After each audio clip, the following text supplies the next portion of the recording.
Habis tu bagi tahulah sebab apa. Aku tak ada duit lah bodoh. Aku miskin.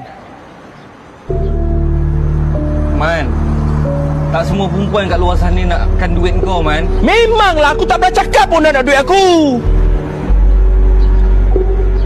Bercerita sekarang semua pakai duit lah Syah. Semua benda kata aku pakai duit. Tak cerita banyak pergi dating je Syah. Minyak RM50, tiket wayang satu kepala RM20, dapat RM40 kat situ. Mesti nak makan tambah lagi RM20. Lepas tu wayang nak pergi makan satu kepala RM20. Tak kira lagi benda-benda kecil lagi.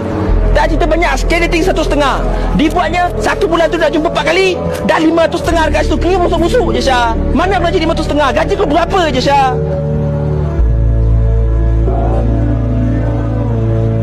Aku sikit tak pernah berkira lah pasal duit aku. Cuma aku tahu aku yang tak mampu nak bercinta. Kau ada rezeki nak bercinta, kau bercinta lah. Tak suruh aku pula.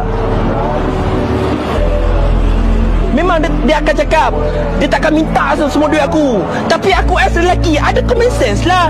Kau cakap dengan aku, lelaki jenis apa yang benda basic pun tak nak provide. Diri sendiri tak terjaga, sibuk nak jaga anak dia orang lah.